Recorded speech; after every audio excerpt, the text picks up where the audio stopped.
근데 얘들아, 여러분들을 선생님이 좋아하는 거 알아요? 몰라요? 그건 알지. 그치? 근데 그걸 전제하고 들어. 알겠지? 어저께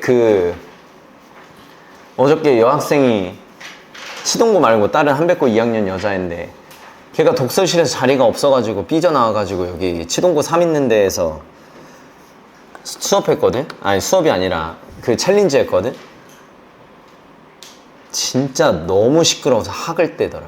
진짜 너무 시끄럽다고. 자기 챌린지 학원 내에서 진짜 못하겠다고. 근데 저번에도 다른 곳에 독서실 자리가 없어서 다른 곳에 갔는데 저번에도 또 시끄러웠대. 그래서 오늘 조교가 얘기했죠? 조교가 얘기했지. 그치? 그래서 일단 내가 착해가지고 혼내질 못하잖아. 그러면 제도밖에 안 돼. 알겠지? 이해하지? 내가 화내면 되는데 화를 못 내니까 제도밖에 안 돼. 그냥 그러면 누가 떠든다 그러면 조경 그냥 여기다 이름 쓸 거예요. 내가 그렇게 교육시킬 거거든? 그러면 누가 떠들었어? 시끄럽게 해? 그럼 바로 여기다 이름 쓸 거야. 그리고 이름 썼는데 또 떠들었다 그러면 바로 조교가 나갈 거야. 저기 동그라미 칠 거야. 경고를. 무슨 말인지 알겠죠? 그래서 여기를 정숙하게 좀 만들어. 알았지? 여기 공부하는 공간이야. 아시겠죠? 걔가 그 여자애가 여러분 진짜 한백고 2학년 전교 3등인데 진짜 1학년 1학기 중간고사 때 내 수업 듣고 유진아 붙었다고 나간 애거든.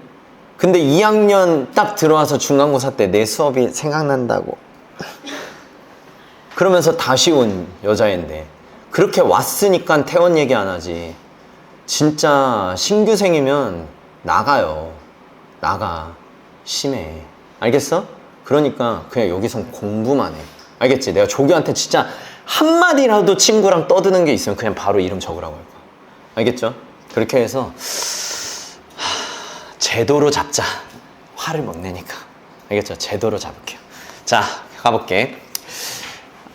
지금은 떠들면 안 되죠. 떠들면 안 되죠. 자, 자습할 때. 자, 됐죠? 가보자. 자, 빌타윌은 이상한 장소래.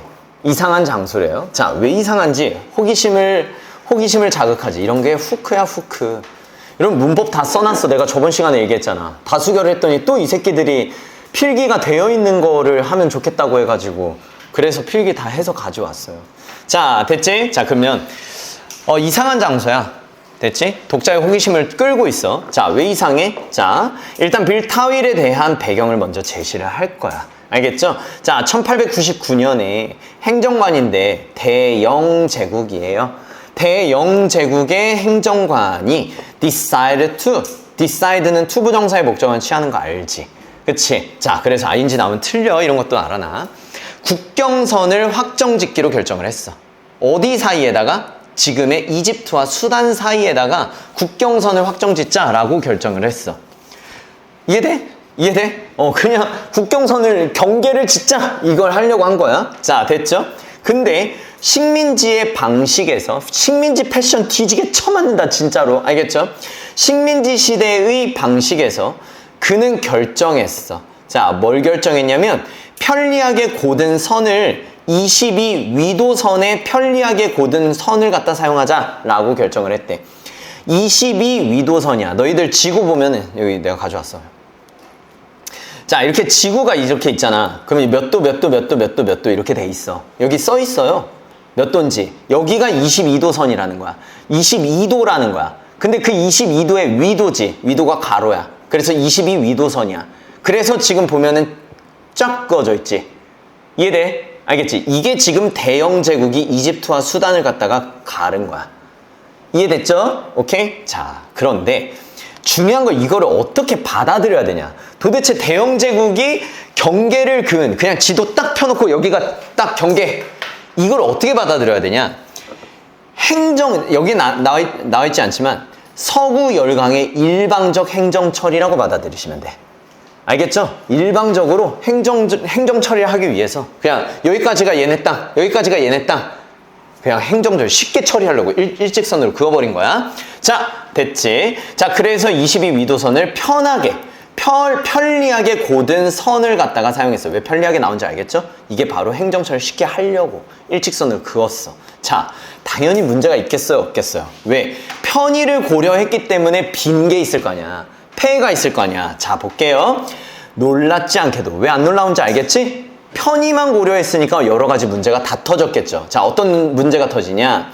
새로운 국제적 경계가 arbitrarily, randomly야 임의적으로 떼버렸네. tore 하면 tear의 과거야. tear, 찢다. 뭘 떼어버렸어? 지역 부족과 공동체를 떼어버렸어. 서연이랑 나랑 동탄 친구인데, 아니 그냥 예시야. 동탄 친구인데 갑자기 얘 다른 나라 사람이 돼버린 거야. 갑자기 북한 사람이 돼버린 거야. 갑자기 하루아침에 같이 사는데 같은 민족인데 갑자기 다른 나라 사람이 돼버린 거예요. 이거 가능해? 이거 완전 불가능하지. 그래서 새로운 선을 하나 더 그었어. 알겠지? 부족의 영토를 반영하기 위해서. 알겠지? 말도 안 되는 일이 발생했잖아. 그래서 하나 더 그었어. 첫 번째 선을 취소한 게 아니야. 첫 번째 선에다가 부족의 영토를 나타내는 꼬불꼬불한 선을 갖다가 그어버렸다고. 자, 내가 이렇게 써놨는데 첫 번째 경계선에 부작용이 있어서 그걸 수습하려고 두 번째 경계선을 썼다. 괜찮아? 됐지? 자, 그게 바로 얘예요. 얘. 무슨 말인지 알겠어요? 자, 그러면 첫 번째 선을 넣고 두 번째 선을 이렇게 넣었지? 그치? 자, 그러면 이 교차 지점이 있죠, 지금?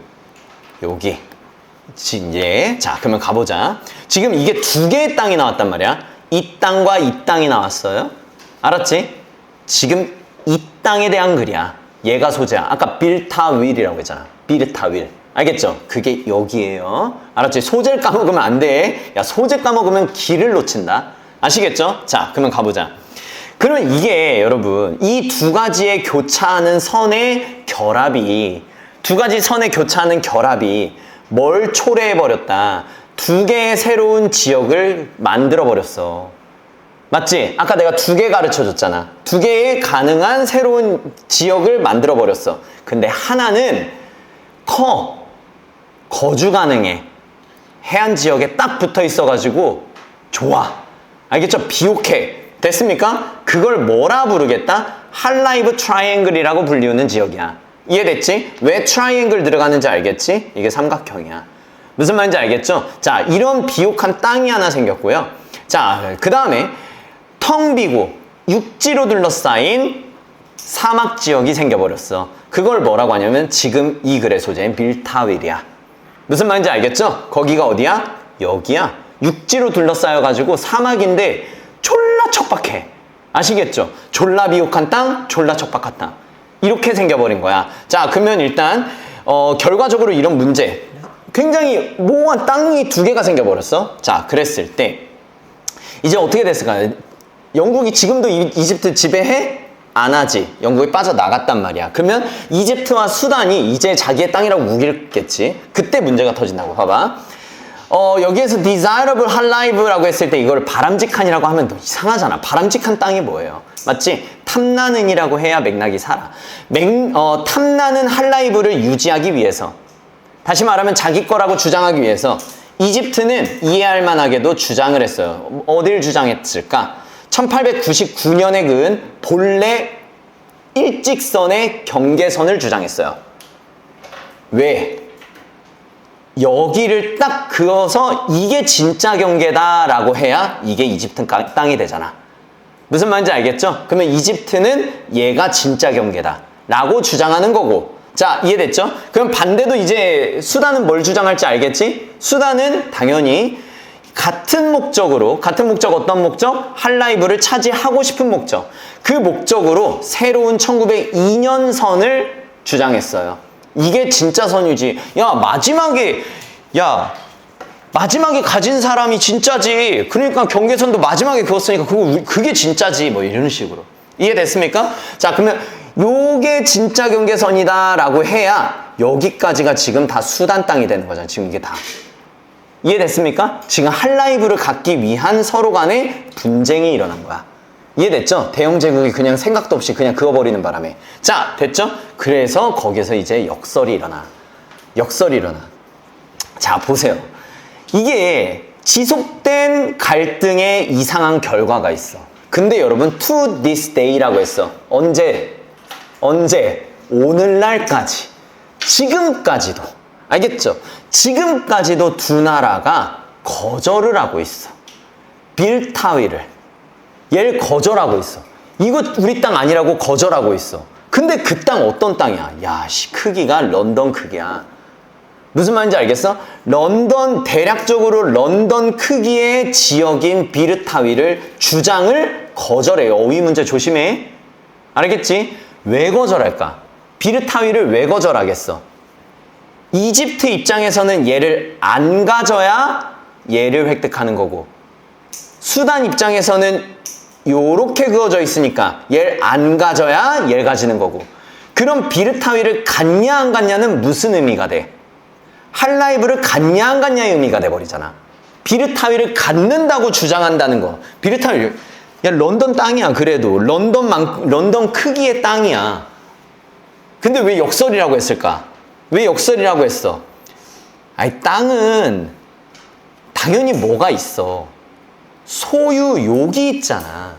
근데 그 소유욕을 지금 뭐라고 해야 되니? 소유를 안 하려고 하잖아. 이게 역설이라 이거야.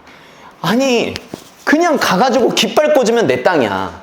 아, 그러면 꽂아야지. 근데 안 꽂아. 왜? 꽂는 순간 할라이브가 내 땅이 아니게 돼버리거든. 무슨 말인지 알겠죠? 그게 딜레마다 이 얘기야. 그게 딜레마다. 자, 그래서 런던 크기의 땅인 비르타위를 주장하는 걸 거절해. 왜? 의미하는 거거든. 내가 비르타위를 갖겠다라고 주장하는 건 엄청난 이득을 포기하겠다는 걸 의미해. 자, 이 엄청난 이득이 뭐예요? 할라이브. 이해됐습니까? 자, 그러면 밑줄임이 나올 수 있겠지. 엄청난 이득을 포기한다. 이게 무슨 의미다? yielding, 양보한다는 거야. 뭘 양보해? 가치 있는 할라이브 트라이앵글의 소유권을 양보하겠다라는 의미라고. 이해돼? 이해됐지? 자, 그래서 이 글의 소재가 비르타윌. 자, 됐죠? 그 결과 가볼게. 그 결과 이것이 make는 오형식, 얘가 이제 목적어잖아. 비르타윌을 여기부터 여기까지가 다 목적격보야. make 다음에 명사 올 수 있잖아. 맞지? 그 비르타위를 가장 큰 어떠한 나라도 원하지 않는 땅의 조각으로 만들어버렸다. 이해됐습니까? 됐지? 자, 됐어. 이런 글이야. 이것까지 별거 없죠? 그치? 자, 그래서 이 글의 소재는 비르타윌에 대한 이야기고, 그 비르타윌에 대해서 왜 아무도 이 땅을 원치 않는가에 대한 배경? 이게 글의 주제야. 아시겠죠? 그래서 historical background 비르타윌. 됐지? 근데 그 비르타윌은 아무도 주장하지 않는 땅. 이 관점으로 쭉 읽으시면 됩니다. 아시겠죠? 자, 됐어. 한번 꼭 읽어봐. 할 수 있지? 자, 오케이. 자, 넘어가 볼게. 싸우고 있죠? 맞지? 자, 됐어. 그 다음 가볼게요. 자, 준거 집단. 자, 준거 집단 한번 볼게요. 여러분, 레퍼런스가 뜻이 뭐니? 레퍼런스. 혹시 내 커피 어디 갔어? 예?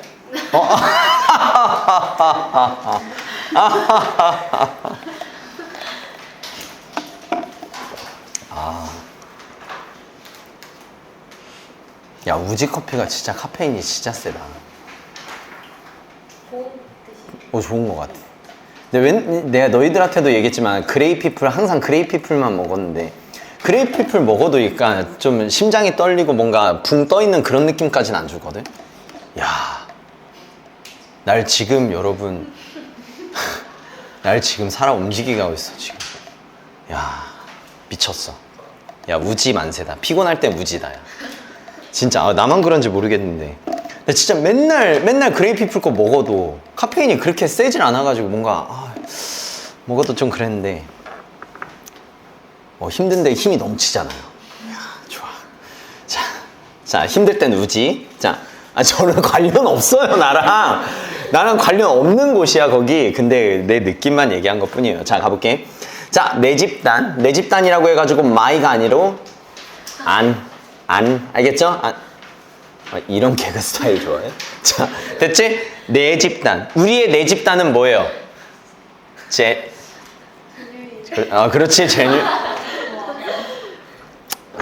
이렇게 너무 부끄럽지 않게 얘기해줘서 고맙고. 자, 됐지?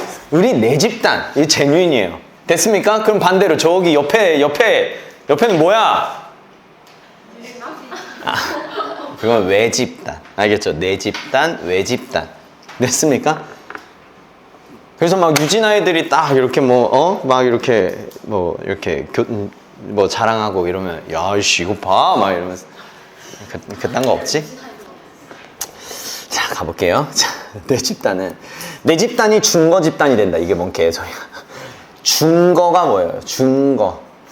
준거를 모를까봐 써놨어. 쉽게. 기준이야. 내가 속한 집단이 기준 집단이 된다는 거야. 이해돼? 내가 고대를 들어간 순간 이제 나는 그냥 고대의 기준 집단이 돼버려. 고대가 나의 기준 집단이 돼버리는 거야. 그게 나한테도 마찬가지고 남한테도 마찬가지고. 내가 니네들한테 가끔 얘기했죠. 내가 고대를 들어간 순간 내 이름이 없어졌어요. 친구들한테도 다른 친구한테 소개할 때 알지? 내가 얘기했던 고대 들어간 내 친구?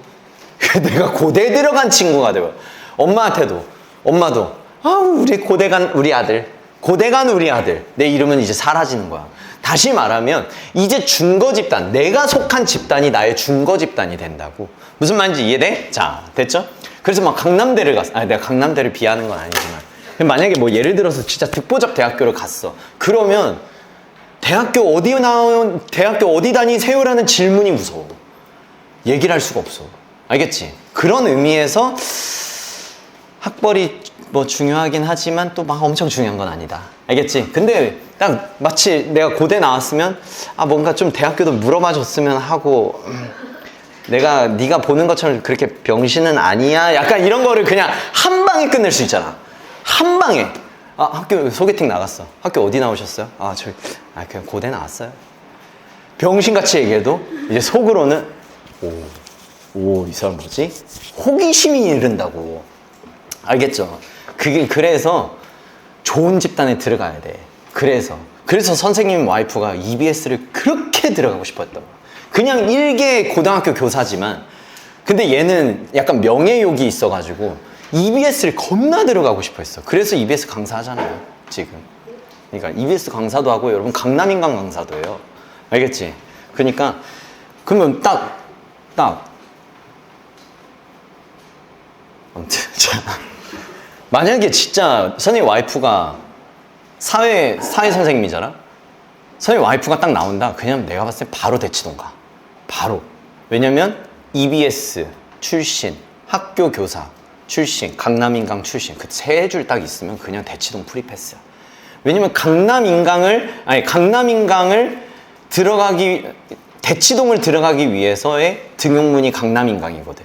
그래서 어딘가에서 강남인강에 들어갔다. 그러면 대치동을 갈 수 있는 건데 강남인강 위에 EBS가 있단 말이야. EBS 딱 하면 알겠지? 내가 와이프 자랑하는 게 아니고 오해하지 말고 중요한 건 뭐다? 집단이 생각보다 중요해. 내가 속한 집단이 어디냐? 알겠죠? 자, 됐지? 자꾸 딴소리. 근데 진짜 유진아가 하나도 안 부러운데 진짜 부러운 게 뭔지 아니? 유진아 애들이 유진아 책을 들고 다닌대.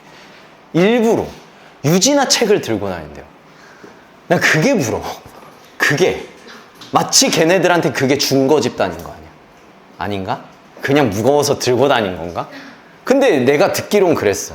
자기들 그냥 유진아 책 있으면 그냥 다 책상 위에 펼쳐놓고 이 새끼들 이거 지금 다 덮어놓잖아.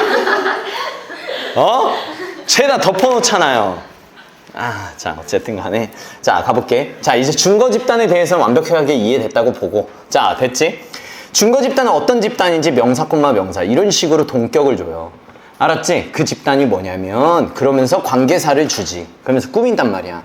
그 집단은 준거의 틀, 다시 말하면 기준의 틀로 사용되는 집단이야. 뭐 하는 데 있어서, 내 자신의 행동을 평가하는 데 있어서. 무슨 말인지 알겠죠? 누군가가 날 평가한다? 근데 내가 못해? 야, 고대 나왔는데 왜 그거밖에 못해? 이렇게 나와버려. 근데 진짜 애들한테 얘기했거든. 내 인생은 내가 왜 고대생인지 증명하는 그런 인생이었어. 고대 들어간 이후부터는 졸라 빡센데 그걸 해내면 어마어마한 뭔가 기회들이 많이 오네. 내가 왜 어느 집단을 가나 내가 왜 고대생인지 다 증명해야 돼. 남들보다 잘해야 돼. 남들하고 똑같으면 왜 고대생이 왜 저래? 약간 이래버리니까 약간 피곤하기도 해요. 근데 증명을 해냈지. 자, 증명만 해내면 돼요. 증명만 하면 돼. 내가 왜 고대인지 보여줄게. 이러면 되는 거지. 알겠죠? 자, 가볼게요. 오늘 왜 이렇게 야, 얘가 짱이다. 사람 붕 띄우잖아. 알겠죠? 나 어저께 진짜 거의 죽다 살아났거든. 자, 가볼게요. 자, 보자. 자원봉사 조직의 구성원이야. 알겠죠? 얘만 그대로만 치환하면 얘 완전히 이해돼요. 알겠지? 자, 그 자원봉사의 구성원들은 그들 자신을 평가해. 뭘로? 그 집단의 기준으로 평가해. 알겠지? 나 고대생이야. 날 그 기준으로 평가한다고. 나 자원봉사해? 나 자원봉사 진짜 남들 도우는 그런 집단에 속한 사람이야. 그렇게 평가해. 그리고 자부심을 느껴. 뭐에 대해서? 그 커뮤니티 서비스 프로젝트에 기여하고 있다는 것에 대해서 자부심을 느껴. 이해됐습니까? 자, 됐지? 그러면 준거 집단이 뭔지 알겠죠? 준거 집단? 그 집단의 기준으로 나 자신을 평가하는 것. 알았지? 자, 그 다음 가볼게. 이제부터 효과가 나와요. 효과. 자, 이제 하나씩 내가 들어갈 거야. 이 긍정적 자기평가는, 이 긍정적 자기평가 뭔지 알겠지? 이 프라우드야. 알겠지? 내가 그 준거 집단의 기준에 의해서 나 자신을 평가하는데 그 나 자신의 평가가 높아. 이해됐지? 이해됐죠? 그 고대 기준에 부합된 사람이야 라고 나를 평가해. 그러면 긍정적인 자기평가가 나오죠. 이게 바로 규범 효과를 반영하고 있다는 거야.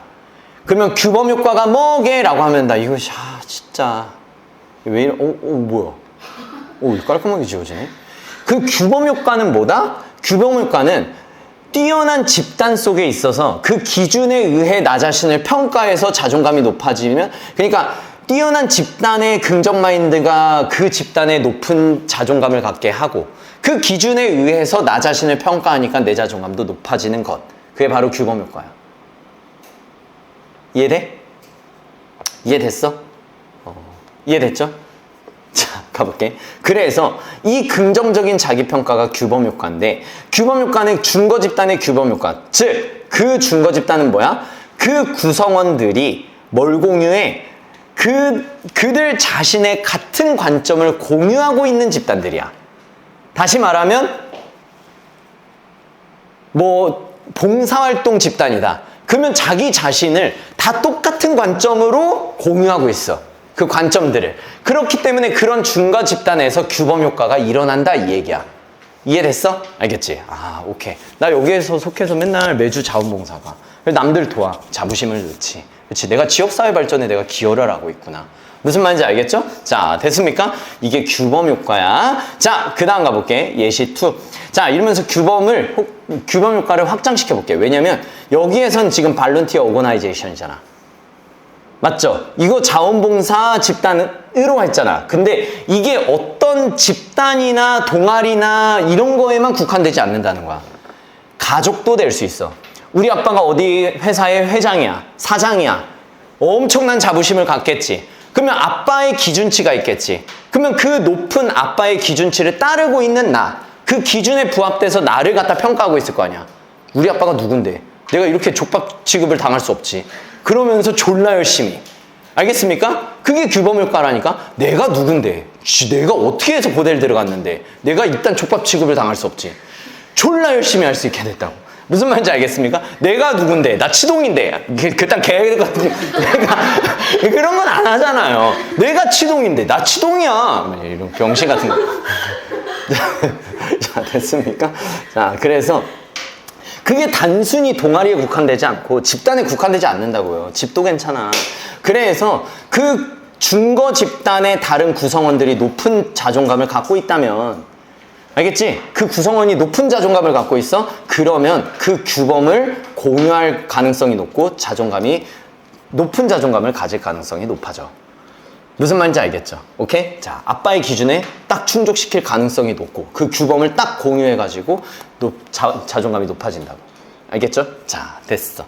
자, 그러면서 이제 조금 요약을 할게. 자, 지금까지 여러분 여기가 지금 다 규범효과야. 지금 여기. 이게 지금 전부 다 규범효과야, 여기가. 알았죠? 자, 그러면 규범의 핵심을 알려줄게. 그러면 규범효과는 뭐냐, 결국. 규범효과는 기본적으로 준거 집단을 모방하는 것을 포함해. 이해됐죠? 사장인 아빠의 기준을 따르고 있는 나. 맞지? 그러니까 아빠의 규범을 따르고 있는 나에 대한 높은 자존감. 그리고 결국은 규범이라는 건 뭐예요? 모방이라고. 모방이 핵심이야. 이해됐죠? 자, 그러면 그 다음 가볼게. 자, 끝났다고 얘기를 해주죠? however가. 됐지? 자, 여러분 근데 however랑 also랑 있으면은 이거 여러분 also가 이긴다. 첨가예요, 첨가. 자, 그러면 가볼게. 야, 근데 준거 집단은 그런 규범 효과만 있는 게 아니야. 이렇게 들어가시면 돼. 알겠죠? 자, 화제 전환시켜버리는 거야. 이거 내가 진짜, 이건 프로그램이 이상한 거예요. 아우, 씨, 망했다, 이거는. 이 프로그램이 이상해. 갑자기 전에 썼던 거랑 겹쳐져 버렸어. 분명히 지웠는데. 자, 가볼게요. 준거 집단은 비교 효과도 가질 수 있고, 연합 효과도 가질 수 있어. 소재가 여러분 자기 평가야. 소재를 놓치면 안 돼. 소재를 놓치면 여러분 길을 잃어요. 이 글의 소재는 나를 어떻게 평가하냐, 내가 내 자신을 어떻게 평가하냐, 준거 집단으로 평가한다는 거야. 근데 거기에서 평가에 여러 가지 효과가 있다는 얘기야. 무슨 말인지 알겠죠? 자, 됐습니까? 그 기준을 따르면서 내 자존감이 높아지는 규범 효과가 있고, 비교함으로써 내 자존감이 낮아지는 비교 효과가 있고, 연합 효과로서 내가 거기 그 집단에 연합돼 있다라는 것으로 긍정적인 것이 뭔가 우쭐해지는 그런 효과도 있고. 이해됐습니까? 자, 2번과 3번이 나온 거다. 자, 이제 하나씩 가자. 알았죠? 자, 가볼게. 이제 비교 효과 예시야. 돼요? 가보자. 만약 너의 클래스메이트가 학업 성취에서 뛰어나. 알겠지? 학업 성취에서 졸라 뛰어나. 그렇다면 너는 너 자신을 그와 비교하겠지. 비교할 가능성이 높겠지. 자, 그래서 비교 효과의 완벽한 예시는 아니고 비교 효과가 뭔지 설명하려고 설정한 거야. 딱 세팅한 거라고. 알겠지? 상황을 딱 설정해놓고 지금 내 친구가 나보다 훨씬 뛰어나? 알겠죠? 고대를 갔더니 나도 그냥 꽤나 공부 잘하는 줄 알았더니 죄다 진짜 미친 애들만 모인 곳이잖아. 그 결과 너는 부정적인 자기 평가를 갖게 돼요.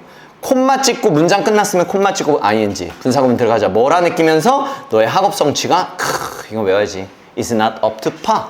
is not up to par. 알겠지? 기준에 못 미치다. 표준에 못 미치다. 너의 학업적 성취가 표준에 못 미치고 있구나 라는 것을 느끼면서 부정적 자기 평가를 갖게 된대요. 그러니까 비교 효과는 그리 좋은 건 아니야. 아시겠죠?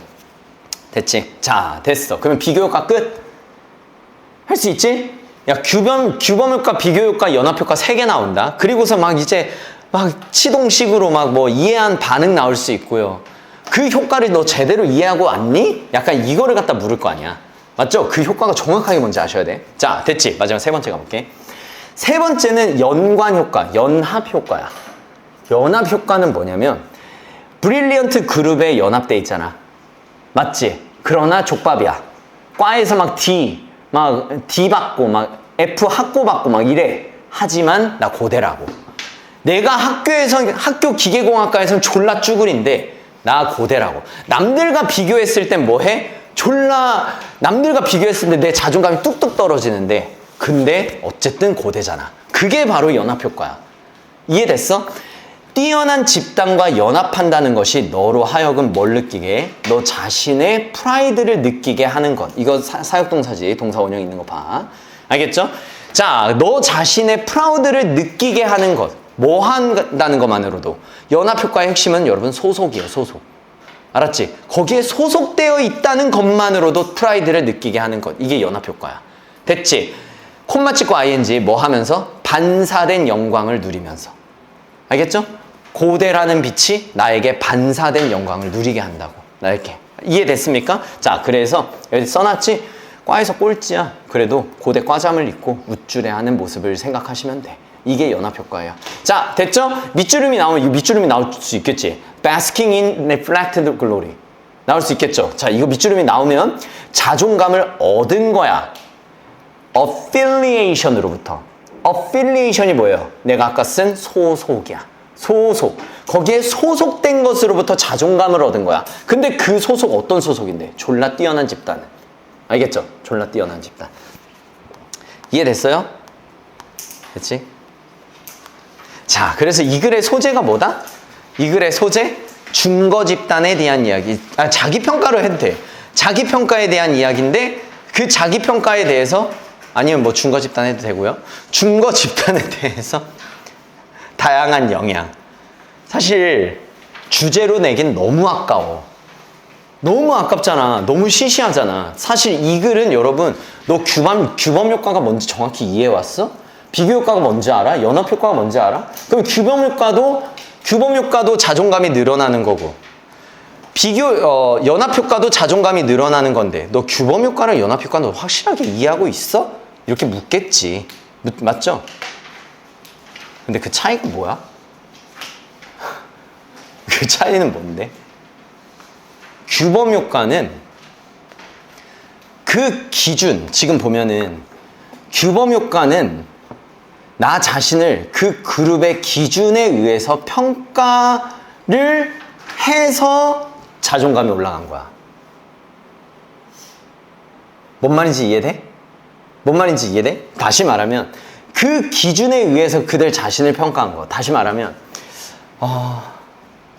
약간 뭐 제뉴인이야. 아무나 따르지 못하는 시스템을 갖고 있어. 왔다 하면은 시스템을 못 따라가가지고 너무 힘들어서 다 나가.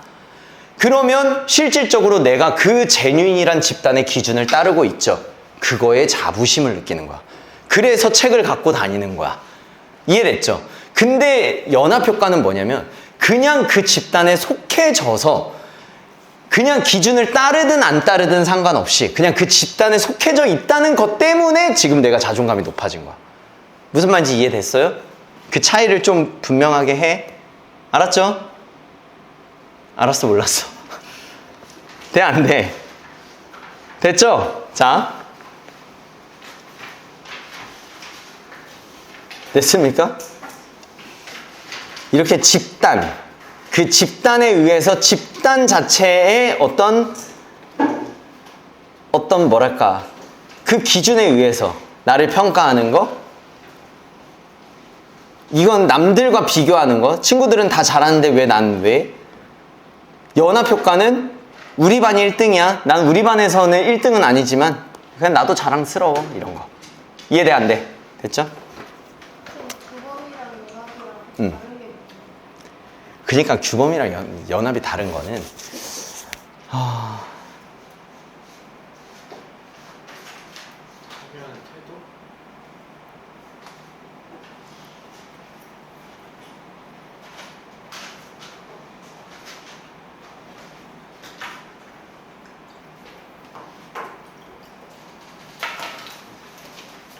약간 뭐랄까, 약간 그 기준을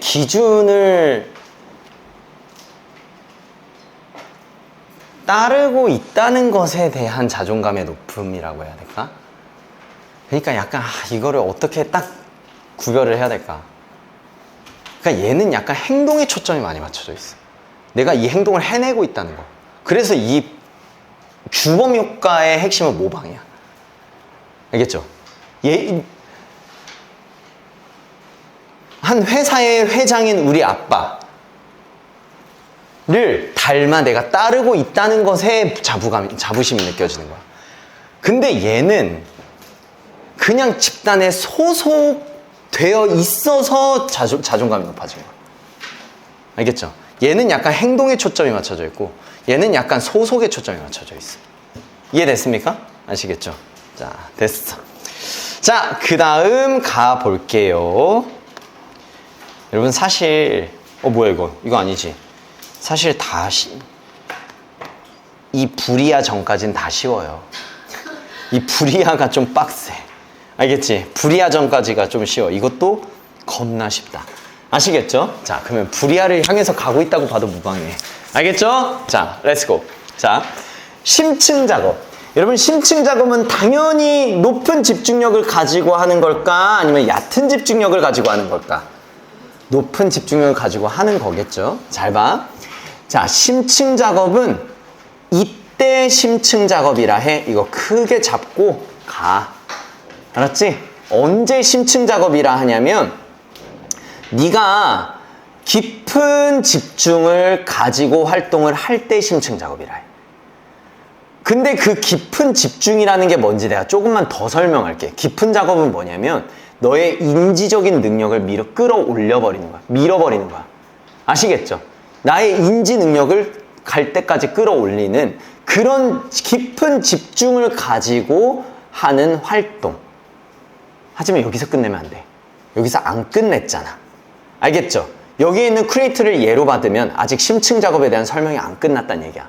그러면 심층 작업은 깊은 집중을 가지면서 결과가 나와야 돼. 결과가 안 나오면 심층 작업을 했다고 볼 수가 없어. 왜냐면 심층 작업을 한 사람들은 알아. 무조건 결과가 나오거든. 무조건. 졸라 집중을 했기 때문에. 이해됐습니까? 새로운 가치를 만들어내. 그리고 스킬이 향상이 돼요. 이해됐지? 그러면 심층 작업을 간단하게 얘기할게. 심층 작업은 높은 집중력을 가지고 하는 활동이야. 그 활동을 하면 무조건 가치와 기술 향상이 일어나게 돼 있어. 알겠지? 무조건. 자, 됐지? 됐지? 그래서 공부를 해도 안 된다. 난 그거 안 믿어. 내가 해봤잖아. 내가 4.2등급이었는데 처음 고등학교 3학년 수능 때 1.25등급으로 고대 갔는데 이런 경험을 하면 안 믿게 돼요. 아, 공부를 어떻게 하는지가 나오는 거야. 무슨 말인지 알겠죠? 다 뭐 한 거다? 이제 나오거든? 너희들이 하는 작업이 여기 나와. 쉘로우 작업이라고 해요. 알겠습니까? 자, 가자. 자, 이러한 노력들, 이 노력 어떤 노력인지 알겠지? 이러한 노력들, 심층 작업에 대한 노력들은 빡세. 다시 말하면 재현하기가 힘들어. 그냥 힘든 게 아니라 재현하기가 힘들어. 다시 말하면 뭐다? 내가 오늘 엄청난 몰입을 가지고서 영어를 했다고 해서 다음날 영어에 몰입이 할 수 있는 게 보장이 되냐? 절대 안 돼. 왜냐면 진짜 이 몰입의 경험은 정말 우연치 않게 딱 들어가면서 모든 소음이 딱 끊기면서 딱 들어가거든. 이건 진짜 우연이야. 그 몰입의 경험을 한 사람들은 알아. 이 졸라 뭔가 약간 카타르시스가 살짝 느껴지면서 그냥 니들은 몰라. 이거 경험해본 사람만 알아. 진짜. 근데 만약에 수능장 들어갔는데 모든 게 다 차단되고 딱 된다. 그럼 그날 끝난 거야. 대박 터지는 날이야. 진짜로. 대박 터지는 날이야. 알겠죠? 딱 시험 끝났는데 5시야. 와, 끝난 거야. 아시겠죠? 진짜 몰입되는 순간 끝난 거야. 그래서 훈련을 해야 돼. 몰입 훈련을 해야 돼. 아시겠죠? 자, 가볼게. 재현하기가 빡세. 반복이 안 돼. 알겠죠? 뭐 하기 위해서? 심층 작업을 할 수 있게 하기 위해서 뭐가 필요해? 일단 집중을 방해하는 것이 없는 환경이어야 돼. 그래서 내가 떠들지 말라는 거야. 누군가가 심층 작업을 하려고 하면 어떡해? 알겠죠? 자꾸 방해되잖아. 이해됐습니까? 자, 여기까지가 뭐다? 심층 작업의 특징. 깊은 집중이 있어야 되고 새로운 가치가 창출돼야 되고 재현이 안 되고 집중이 방해되는 것 없는 환경이어야만 해. 알겠습니까? 자, 여기까지가 심층 작업. 됐어? 자, 그런데 그러나로 꺾어버리지. 그치? 그러나로 꺾으면서 이제 심층에서 피상적 작업으로 넘어간다. 아시겠죠? 안 써있는 게 있을 수도 있어. 어저께 막 수업하면서 막 좀 쓴 게 있거든.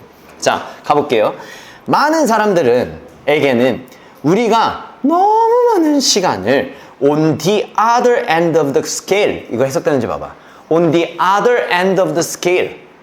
스케일이 여러분 척도라는 뜻이 있어. 저울도 있지만 척도. 이게 척도야. 됐지? 그러면 수직선이니까 한쪽 끝은 심층이라면 나머지 한쪽, 지금 the other end라고 했잖아.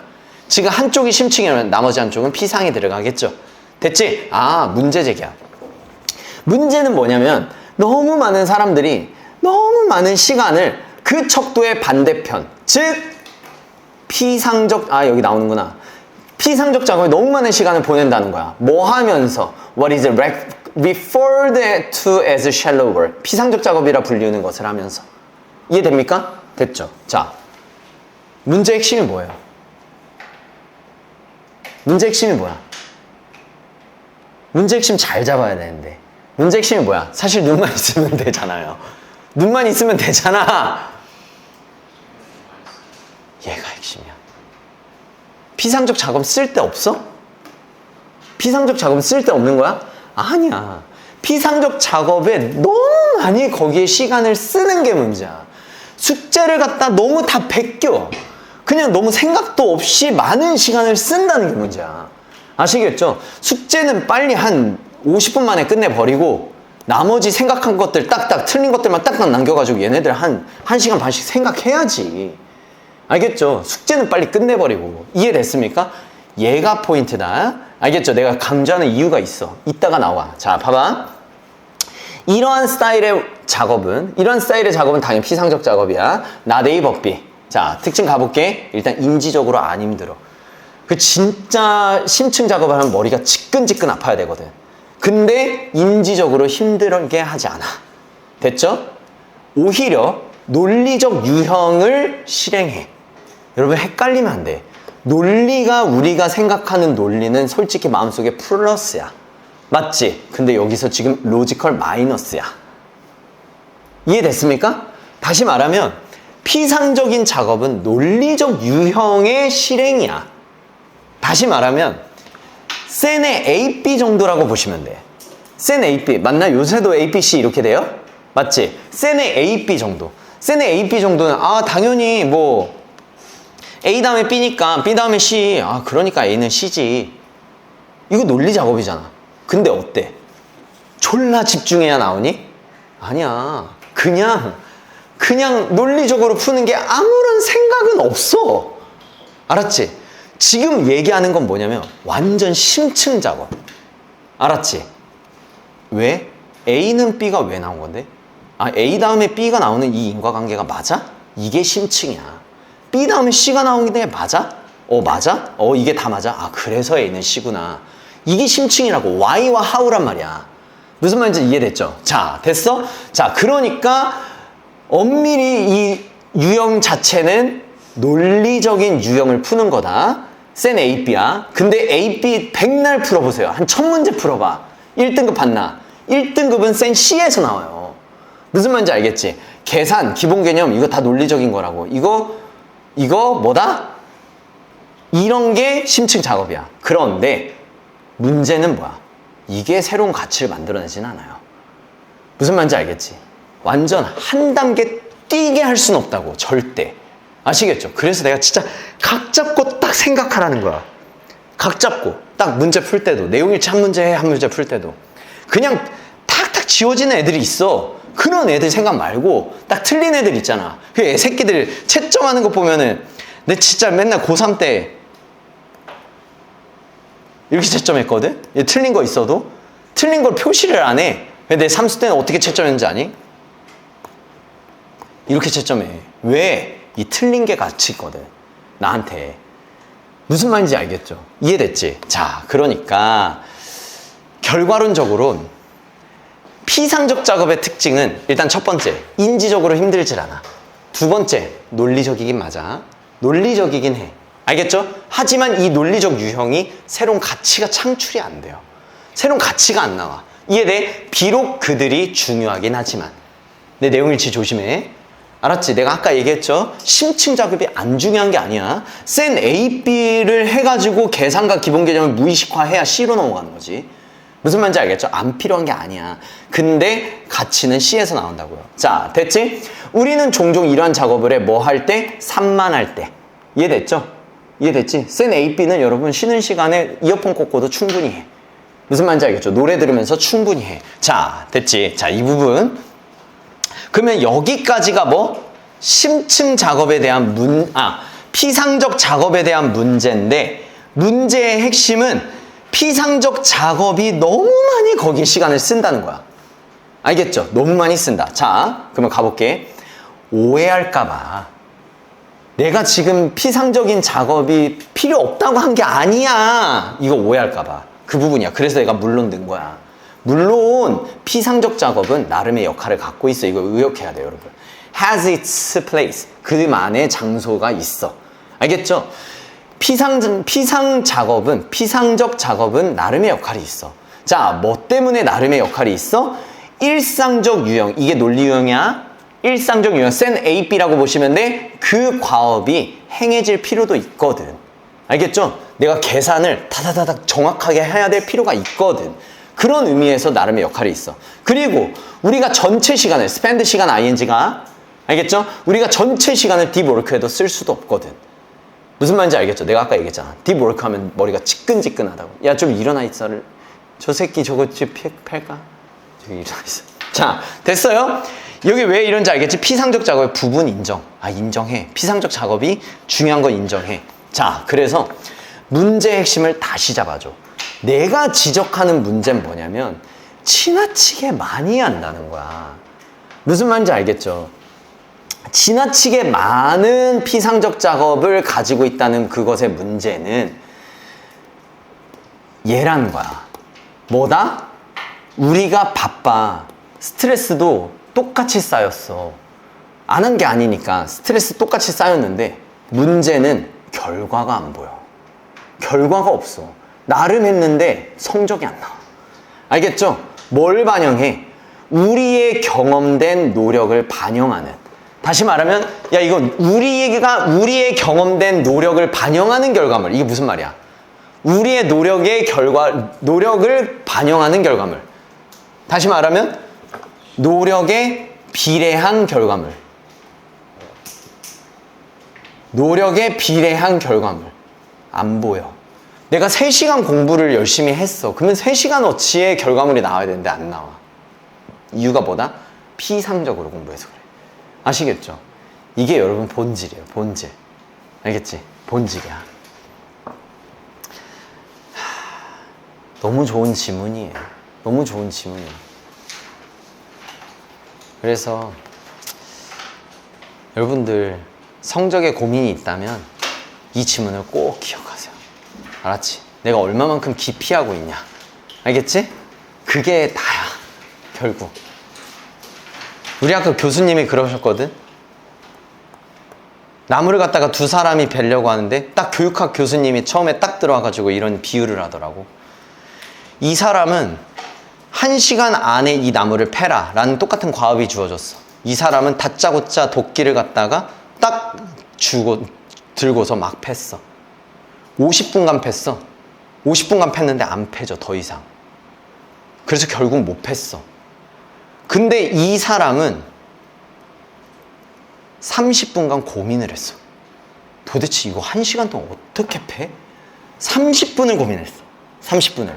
그리고서 결론 냈어. 핵심은 날이다.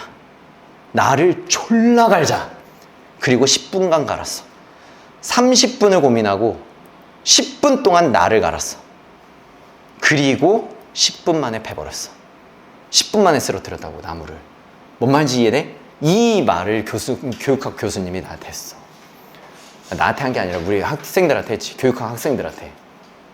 이게 공부의 본질이야. 결국 여러분 고민이에요. 고민.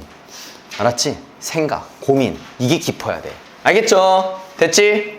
자, 여기 잘 읽어보시고. 근데 여기에서 여러분, 근데 이거 왜 지웠냐면 너무 마음에 안 들어서 지웠어. 이게 여러분 두 가지야. 두 가지. 설명문으로 볼 거냐, 논설문으로 볼 거냐거든. 이게 지금 설명문으로 봐서 정말 딥워크랑 샬로우 워크에 대한 중요한 차이를 드러내는 그런 설명문이냐, 아니면은 피상적인 거에 대한 문제 제기를 함으로써 피상적인 거에 대한 문제 제기를 하는 글이냐. 알겠죠? 그건데 얘는 차이에 초점을 두시고 얘는 그 피상적 작업에 너무 많이 하는 것에 대한 문제 제기를 초점을 두셔가지고 학교 선생님이 어느 쪽으로 가시는지 한번 봐봐. 알겠지? 나는 조금 요쪽이긴 한데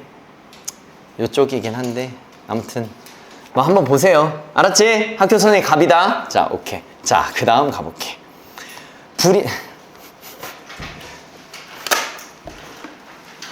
너무 팩트 폭행 당했니? 근데 졸라 필요해요. 알았지?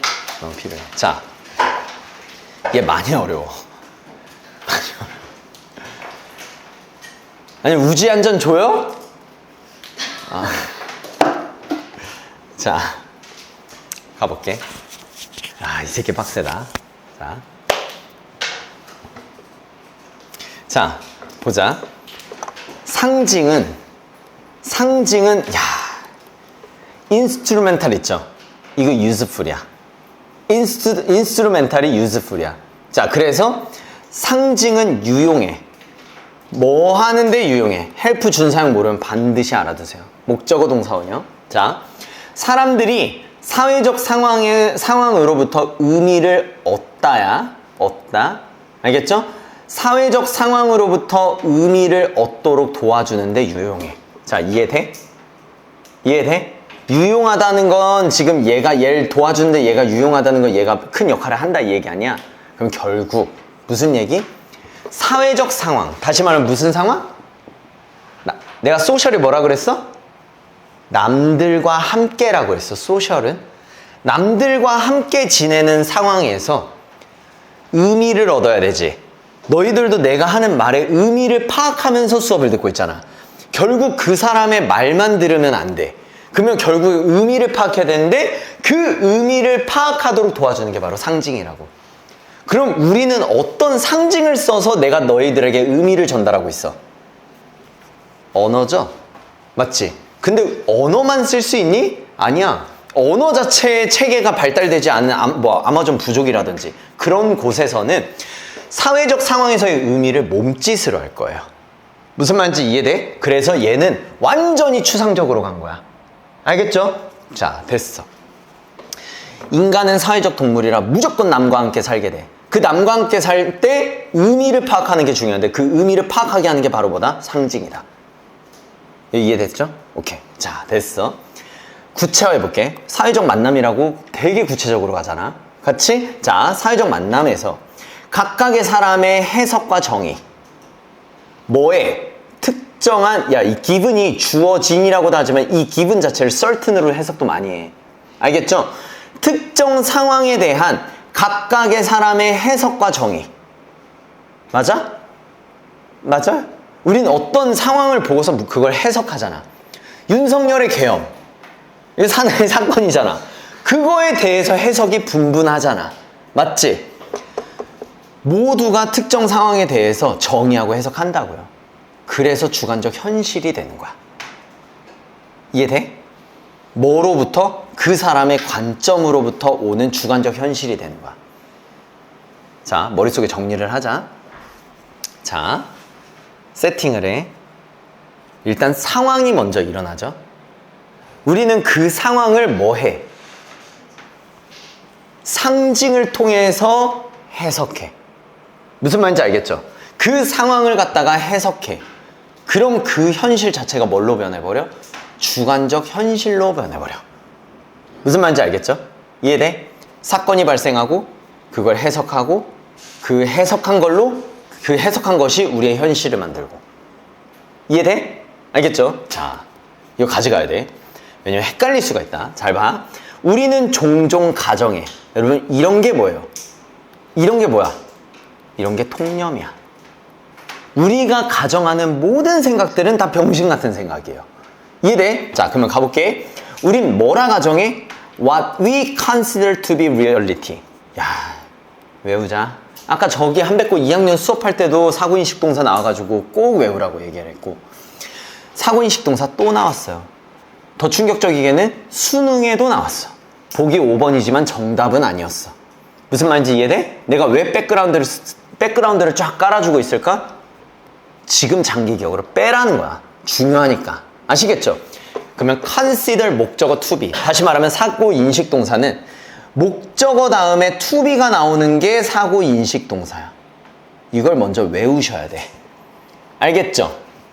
자, 근데 이 to be를 목적어 to be가 나와야 되는데 지금 목적어가 없죠. 그걸 또 이해하는 거야. 왜 목적어가 없을까? 관계대명사 what 뒤에는 불완전하니까. 이해됐어요? 오케이. 자, 그래서 이런 병신같이 생긴 구조가 생겨 있구나. 알겠죠? 수능이랑 똑같이 냈어. 여기에 5번이라고 딱 써 있었단 말이야. 답이 아니었어. 수능에는 이게 젖지로 나왔고요. 알겠지? 자, 그럼 가볼게. 우리가 현실이라고 여기는 것, 내가 현실이라 여기는 것, 그거 사실 뭐야? 그거 사실 뭐야? 가짜? 가짜라고 하기는 좀 뭔가 좀 뭐랄까 너무 슬프잖아. 내가 겪고 있는 현실은 뭐다? 가짜일 수도 있고 진짜일 수도 있지만 그거 주관적인 현실인 건 인정해야 돼. 무슨 말인지 알겠지? 그거 주관적인 거야. 근데 우리는 어떻게 가정해? 남들에 의해서 공유되고 있다고 가정한단 말이야. 맞죠? 만약에 윤석열의 계엄에 대해서 나는 이렇게 판단하고 있어. 아, 무조건 잘못된 거야. 근데 그것조차 주관적인 해석이 될 수가 있어. 무슨 말인지 알겠죠? 그래서 현실이라고 여겨지는 것이 남에게도 똑같이 그러면서 이제 뭐 한다? 아니 됐어 너무 가면 안 돼. 자, 어쨌든 우리가 현실이라고 여기고 있는 것이 남에게도 공유되고 있겠지? 그러면 나처럼 남도 똑같이 생각하겠지 여기다 썼잖아. 내가 보는 현실이 곧 남의 현실이겠지? 라고 생각하고 우리는 가정하는데 이 가정 틀렸어. 알았지? 왜 틀렸어? 내가 보는 현실은 무슨 현실이기 때문에? 주관적인 현실이기 때문에. 알겠죠? 나의 해석에서 비롯됐단 말이야. 그래서 요 공식을 알아놔. 일단 요 공식을. 알았죠? 상황에 대한 해석이 우리의 주관적 현실을 만들어낸다.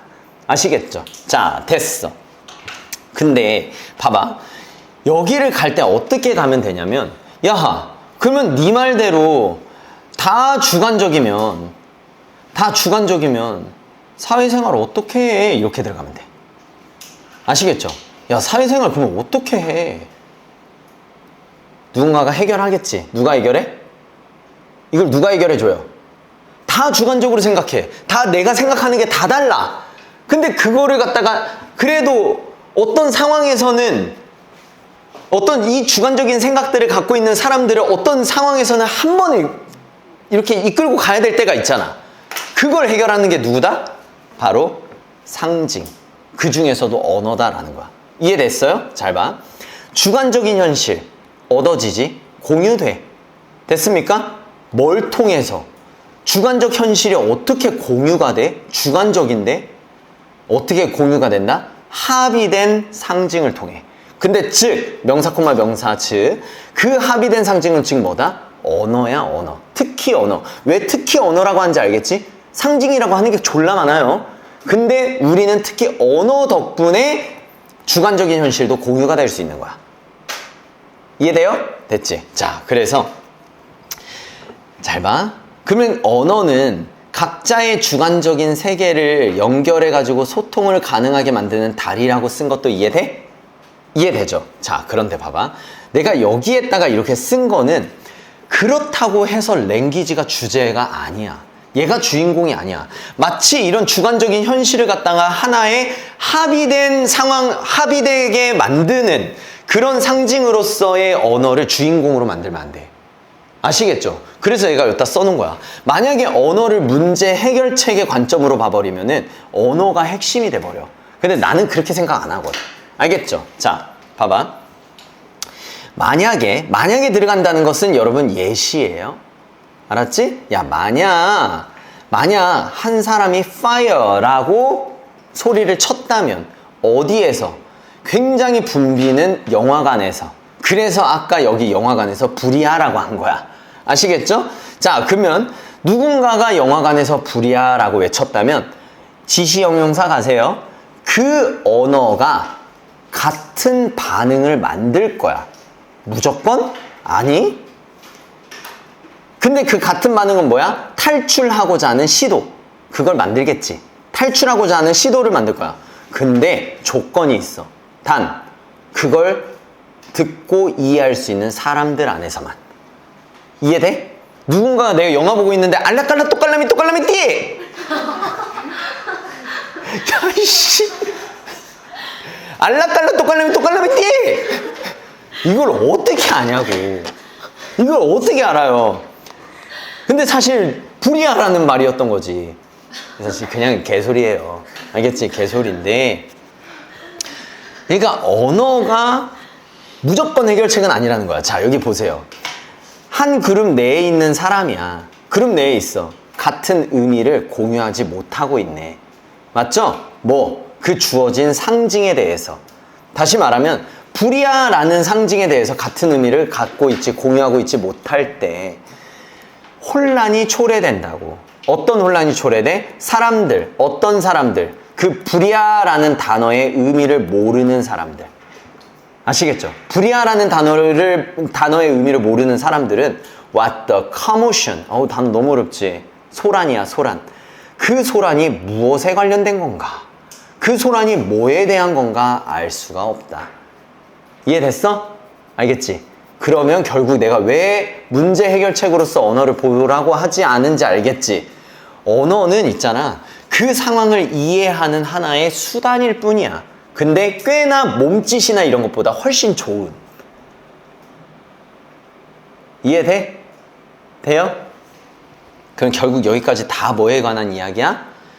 하나의 특정한 상황을 언어로 해석해서, 그러니까 하나의 특정한 어떤 상징과 상황의 해석으로 주관적인 현실이 일어나는데, 이 주관적인 현실이라고 해서 사람들이 다 각자 그 주어진 상황에 대해서 다 각자 다르게 반응하냐? 그렇지 않다는 거야. 그 특정한 상황에 대해서 불이야라고 외쳤을 때 한꺼번에 도망가게 할 수 있다고. 맞지? 그게 바로 언어의 역할인데, 그게 바로 언어의 역할이야. 자, 그런데 그래서 저자가 얘기하고자 하는 거는 뭐냐면 How people interpret the message. 자, 지금 보면은 구조 분석이 굉장히 어려운데 여러분, message 목적어 1, the situation 목적어 2, 그 사이에 명사 뒤에 주어 동사인 목관대가 생략돼 있어서 조금 복잡해 보이는 것 뿐이야. 그냥 1, 2 이렇게 가시면 돼. 알겠죠? 그들이 받는 메시지, 그들이 마주한 상황. 이해됐죠? 그들이 받는 메시지, 그들이 마주한 상황. 그 두 가지를 어떻게 해석하는지가 becomes니까, 이게 지금 여기부터 여기까지가 다 주어라는 거지? 맞죠? 어떻게 해석하는지가 주관적 현실이 되고, 이게 아까 얘기한 거잖아. 맞아? 우린 메시지를 받아. 그리고 상황을 마주하지. 맞아? 그걸 어떻게 해석하는가, 그게 주관적 현실이 되잖아. 이해돼? 근데 그 현실로 만들게 된 것이 뭐에 영향을 끼칠 수 있다? 행동에 영향을 끼칠 수 있다. 이게 주제예요. 얘가 가장 큰 주제야. 알겠죠? 자, 그래서 너무 언어에 초점을 맞추지 마시고 메시지와 상황을 우린 해석해. 그래서 주관적 현실을 형성하게 돼. 그러면 그 주관적인 현실이 곧 나의 행동을 만들어. 이해돼? 됐죠? 그래서 만약에 윤석열의 계엄이야. 그걸 해석해. 그럼 나는 윤석열의 계엄이 안 좋아. 싫어. 저 새끼 미친 짓을 한 거야. 라고 현실을 형성했어. 그래서 집회에 나가는 거야. 이걸 그냥 설명하고자 하는 거야. 이해됐죠? 됐습니까? 자, 결국 나의 행동 또한 뭐 할 수 있다. 굉장히 주관적인 해석에 의해서 나올 수 있는 것들인 거야. 자, 이해됐죠? 이해돼? 자, 이거를 여러분, 이게 지금 두 가지를 주고 있어. 학교 선생님이 만약에 언어에 초점을 맞출 수가 있어. 다시 말하면 주관적인 현실을 형성하는 데 있어서 합의된 상징의 역할, 다시 말하면 주관적 현실을 만드는 데 있어서 언어의 역할을 얘기하고 있잖아. 이건 언어만세야. 언어만세. 그러니까 문제 해결책으로 본 거야. 근데 나는 이렇게 보고 싶진 않아. 그 뒤를 가보면 어떻게 개인적인 상징의 해석이 주관적인 현실과 행동을 만들어내는가, 난 이쪽으로 가고 싶은 거야. 무슨 말인지 알겠죠? 다 두 개씩 있는데 서로 다른 초점을 가지고 있어. 알겠죠? 이건 누가 결정한다? 가보부갑 선생님이 결정하셔. 알겠습니까?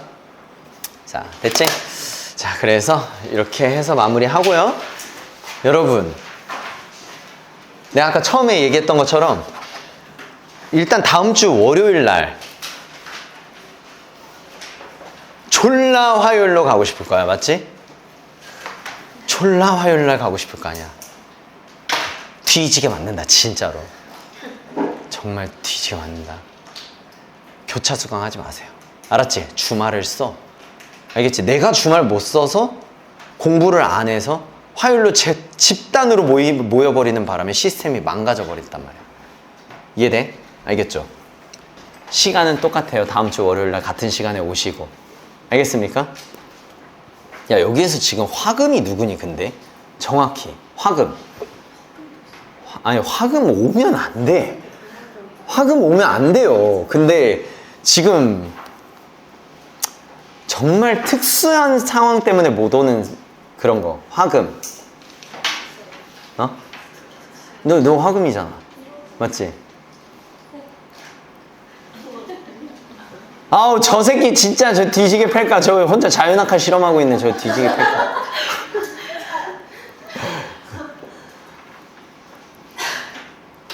이렇게 제외하고 월요일날 보자. 자리를 지키자. 알겠죠? 내 자리를 지키자. 됐습니까? 자, 두 번째는 뭐? 정숙. 나는 솔로 정숙이 아니고요. 정숙. 알겠지? 그리고 딥워크 해보세요. 알겠죠? 자, 오케이. 자, 다음 시간에 보자.